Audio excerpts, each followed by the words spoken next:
Welcome back. The Quality of Life by Choice program has been helping hundreds here on the Suncoast, but how does it work? The goal is to take an individual through the entire process within 2 months. Those taking part receive housing at no charge for 4 weeks. After that, they have the option to contribute 30% of their income for program services. More than 700 people have gone through the program since it began. Half of them are now in permanent housing. For more now on this Q Life program, we have Chris Johnson, Director of Program Services for the Salvation Army, Dr. Cameron Hodgins, CEO of the Glasser-Schonbaum Human Services Center, and Captain Kevin Stiff, who oversees the homeless outreach teams for the Sarasota Police Department. Thanks all for being here. Thank you. Thank you. The average person watching right now thinks, I didn't think that Sarasota City and County had anything going on right now as far as a homeless initiative outside of what you've been doing for years. This began a year and a half ago almost. Yes. It's doing well apparently, Chris. It is, absolutely. Yeah, about a year and a half ago, we implemented our Quality of Life by Choice framework, which really governs everything that we do at the Salvation Army. The idea of giving the individual the choice in their future. That is the biggest shift that there is. As a layman, they've always had a choice, and oftentimes it comes down to their own initiative, and too often they don't take advantage of programs. How is this different? So what we do is we offer them the beauty of time. So with our 28 days that we offer an individual who comes in at no cost to develop a case plan, to develop a relationship with a case manager, to start giving them some cognitive slack. And that is one of the biggest pieces that we can offer individuals is cognitive slack. Homelessness creates a very micro-focused world. And so what happens is if someone comes in and they think, well, that person should make a choice quickly, make their decisions fast and be out in a week, it doesn't work that way. They need time to decompress, time to sit, time to kind of rest and recuperate for a moment, and then start working on that case plan. Now, Cameron, I heard that it was costing $12 a night at Salvation Army, $12.50, and now it's $35 for those who want to take part in this program? That would happen at the shelter. So what I have on the Glasser-Schonbaum campus is just the Quality Life Center, which really serves as an intake program, and it's not where they stay the night. I think Chris could add more to the cost. How can some of these folks afford $35 a night? The beauty is that the individuals who are there, especially during that first 28 days, it is at no cost to them. We actually pick up that cost through funding sources, through individual donors, through individuals in our community who have said this is worth the investment in this individual. Now, the city and county helping at all in this right now? Not on my end, but I know that for Chris, yes, and actually, absolutely, inadvertently, they are helping our campus as well. But And how much room do you have? How many folks can you take a night? Oh my goodness. So, well, let me tell you a little bit about our campus. We are celebrating our 26th year of existence. We have 5 acres, 14 buildings. We house 18 nonprofits, all human service nonprofits, and we're just right down the street here from the studio. It's a wonderful campus. It's an integrative approach to getting people services that they need, a one-stop center, if you will. And so what we've done for the Salvation Army is partner with them in their Quality Life program by having their main office or the main intake facility for that program is on our campus. So an individual in need can come there and be basically kind of staffed through their program and connected with any types of services that they need, not only with the Salvation Army, but with the other 17 organizations on our campus. And so far your success rate is about 50%, did I hear? Yes, yeah. It is. 50%. It is. 50% are housed now. Good yes. numbers. Kevin, what's your reaction to all this? Yeah, it's worked phenomenal for us. You were talking about part of the funding, and part of the funding does come from the city of Sarasota. We started a little over a year ago. Well, our homeless outreach team started 3 years ago, and then with a case manager and a police officer on the street. And we met the person where they were at and started to develop a plan to get them off the streets. But part of that issue was, while they're developing that plan, you'd have to find that person again. So a little over a year ago, we partnered with the Salvation Army, and now we have a place that we have 20 beds the city of Sarasota pays for to allow these individuals some place to go, and we guarantee every night that a police officer finds someone in need, they can take them there at the Salvation Army, and they're met the next morning with a case manager. They stay for 24 hours. They get an opportunity. For those 3 days, they get an opportunity to relax, understand what's going on, and just develop their own sense of what they want out of the program. The homeless outreach team last year made 11,000 individual contacts with homeless individuals. Not different individuals, but 11,000 contacts with homeless individuals on the street. So that's a lot of repeated contacts. And a lot of these individuals that are homeless need those repeated contacts. A recent success story we had, we'd contacted the individual probably 200 times over the past 8 years. But after all that time, that person entered the Q Life program and within 60 days was housed in permanent housing. The program works because it gives them the opportunity to develop their plan with a case manager. And that's when they talk about the $12.50 to the $35. I mean, everybody, we can have a lot of discussions about the solution to homelessness or what good for homelessness is, but case management is an agreement that I believe everybody has. I'm looking forward to hearing more about how the city was looking for a boutique approach. The county wanted a shelter approach. In the meantime, you started doing this. Hold your thought. We'll come back with more about this topic and also get the forecast after this. Stay with us. Welcome back. We're discussing the Quality of Life by Choice program that's helping transition homeless individuals into housing. Our guests tonight are Chris Johnson of the Salvation Army, Dr. Cameron Hodgins of the Glasser Schoenbaum Center, and Captain Kevin Stiff of the Sarasota Police Department. And for those who just joined us, Chris, why don't you recap for the viewers in layman's terms, what exactly is this program all about? So our Quality of Life by Choice framework and program is designed around the opportunity of bringing an individual who is homeless into a bed with case management with the goal of moving them from homelessness to housed in a very short amount of time. Didn't you always have that, though? We have had the shelter, but the intense case management piece is one of the focuses we've changed. So we have intentionally taken that case management, intensified it on those individuals by lowering the number of people we have for every case manager. Is that where you come in then, Cameron? You take them to a separate campus. Those who are interested in bettering themselves, you can't force them. And you take them to your campus for daytime classwork? Right. So the Glasser Schoenbaum Human Services Center has an office for the Salvation Army located on our campus. And individuals who are hopeful to better their lives, who are coming through the Salvation Army, can come to our campus to do the initial intake, to learn about the programs being offered, to get transportation vouchers, to get food vouchers, to really get set up for a better life through our campus. Kevin, is this big enough to see a dent, this particular program taking folks off the streets, or is it just not that big yet? No, I think it's doing a phenomenal job. You know, has it solved the homelessness? No, I don't think any of these solutions solve the homelessness. But my officers, like I said, I've made 11,000 individual contacts with homeless individuals. Anybody that wants an opportunity to move into the Salvation Army and the Quality of Life program has had that opportunity. And the city understands that while we're working on this and it makes a difference, there is a housing component at the end. And they recently hired a housing inventory locator to begin building relationships with landlords to make sure that when we have these, when these individuals do decide they want housing, that they have some place to go. And there is also funding for Housing First funding for rent gap for individuals that are getting some type of assistance or do have a job. There's often a time like $300 a month that they can't afford to pay that this service will help fill that gap. But we have to find landlords that are willing to participate in those programs, and that's what we're working with now. Chris, in the big picture, has the homeless situation gotten better or worse in the past year? It has gotten better. In fact, just by our point-in-time survey numbers, you can see that the homeless numbers of homeless individuals on the street at any given night has lowered. So what we're doing is working. We moved 390 people into housing this last year, from homelessness to housed, and so it is definitely working. Now, the city and county aren't always seeing eye to eye on this. There was a city homeless coordinator, lasted about 9 months. Doug Logan stepped down back in February. He's not been replaced.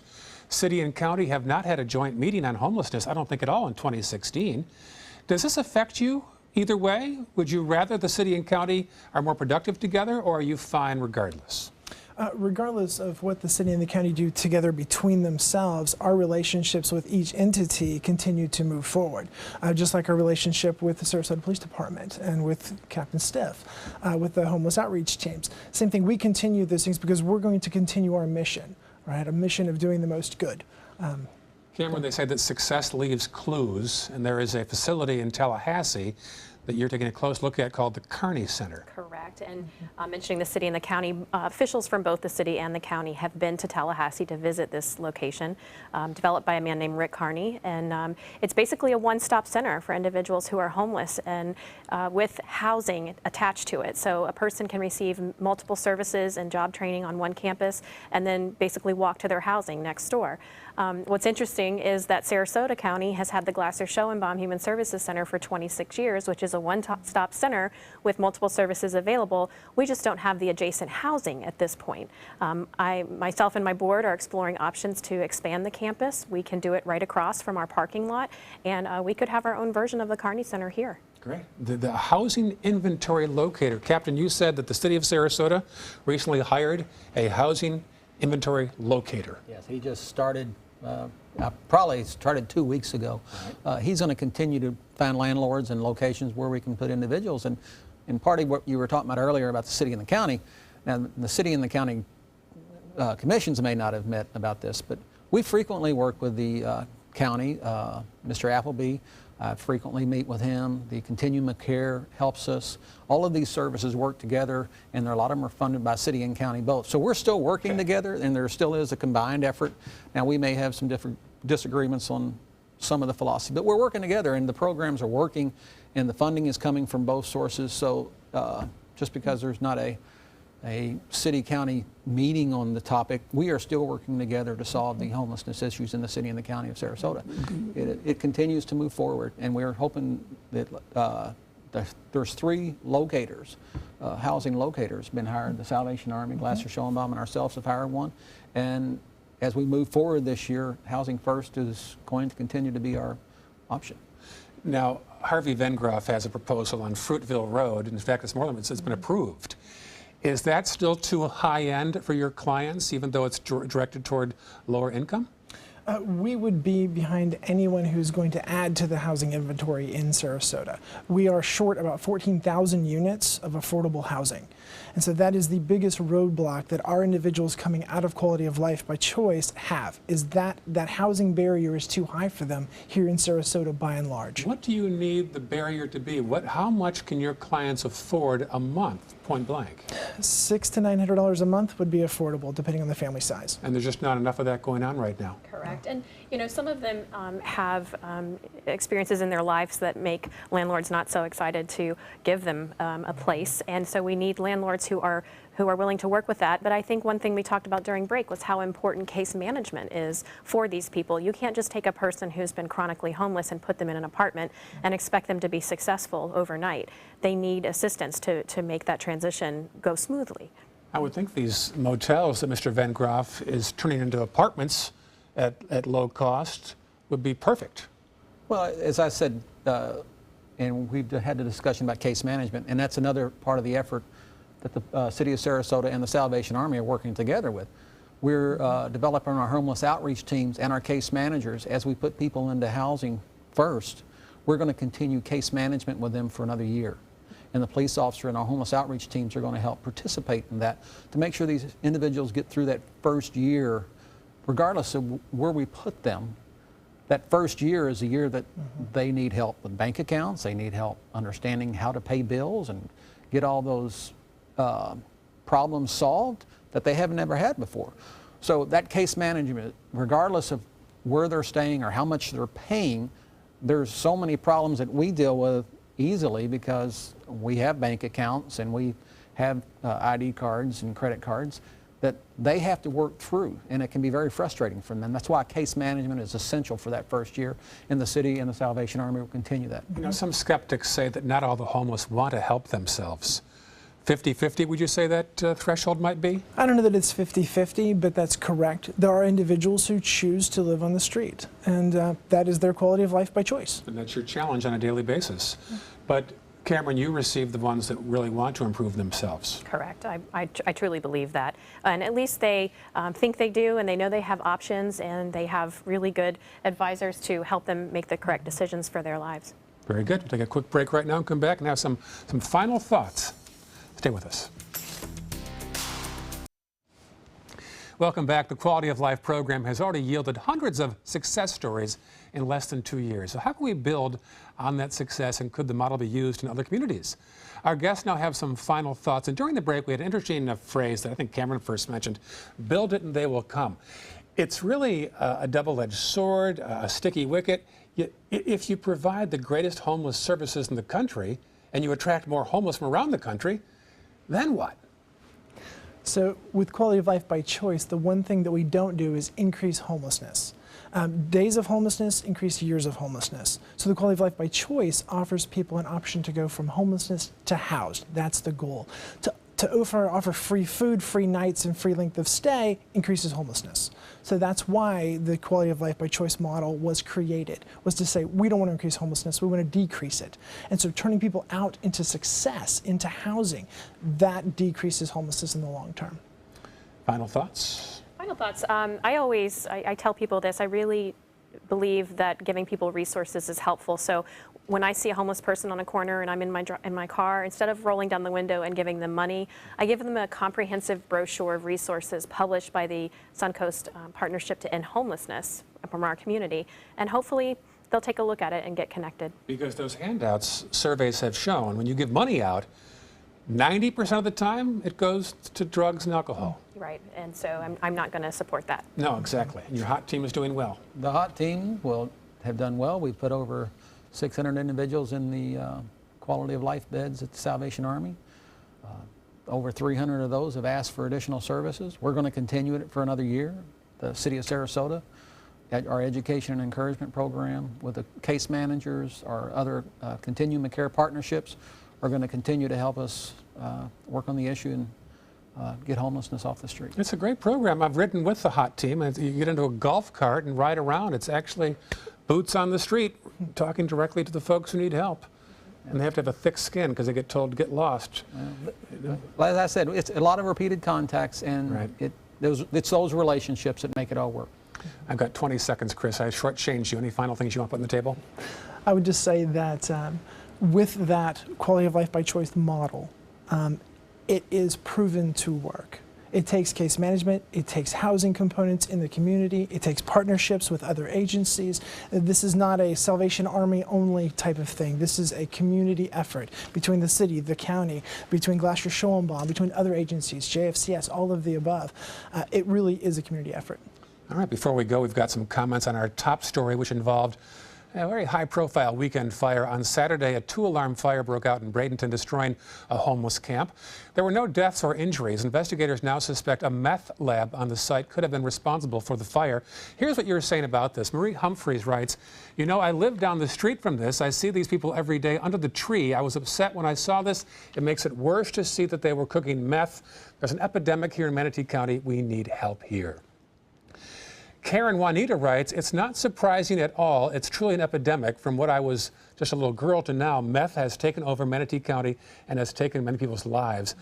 And Alice Kaditz writes, "Manatee County used to be a great place to live and raise a family, but not anymore. Drugs and crime have taken over." If you want to join this conversation on tonight's topic on the homeless, visit our Facebook page at facebook.com/news@7. If you want to watch past Roundtable discussions, they're available on Apple TV, Amazon Fire, and also Roku. Thank you to our guests, Chris Johnson, Dr. Cameron Hodgins, and Captain Kevin Stiff, for your time. Very informative tonight. Thank you, Ray. Great to see you all.